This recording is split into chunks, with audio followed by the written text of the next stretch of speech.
नमस्कार मित्रमैत्रिणींनो, healthy life या YouTube चॅनलवर आपणा सर्वांचं खूप खूप स्वागत.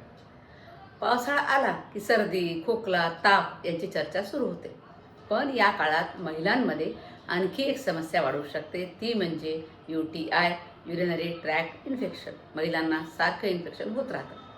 मान्सूनमध्ये वाढलेली आर्द्रता, घाम, ओले कपडे आणि कमी पाणी पिण्याची सवय यामुळे हा UTIचा धोका वाढू शकतो.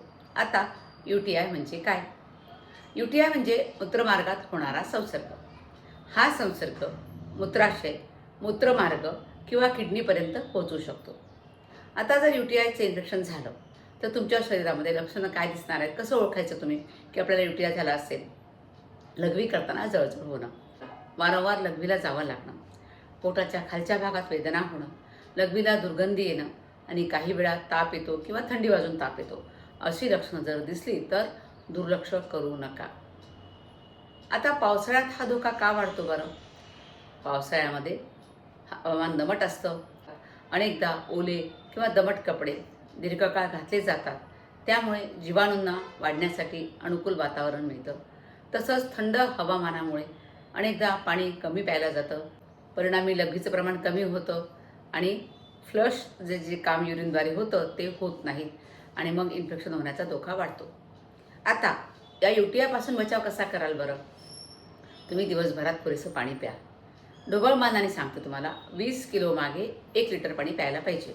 तुमचं वजन जर 50 किलो असेल तर साधारण 2.5 लिटर तुम्ही पाणी प्यायला पाहिजे. आणि लघवी जास्त वेळ रोखून ठेवू नका. लघवीला जावंसं वाटलं तर लगेच युरिनलाच गेलं पाहिजे.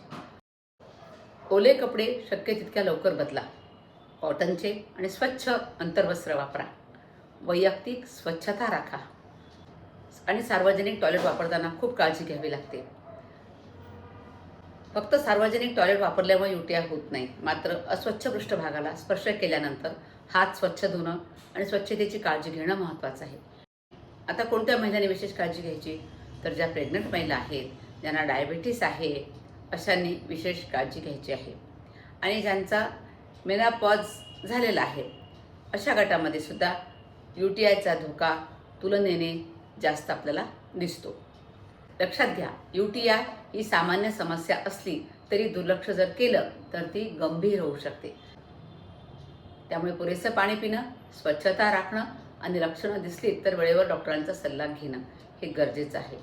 निरोगी राहा, सुरक्षित राहा आणि अशाच आरोग्यविषयक माहितीसाठी माझे हेल्दी लाईफ चॅनल फॉलो करा. हा व्हिडिओ पूर्ण पाहिल्याबद्दल खूप खूप धन्यवाद.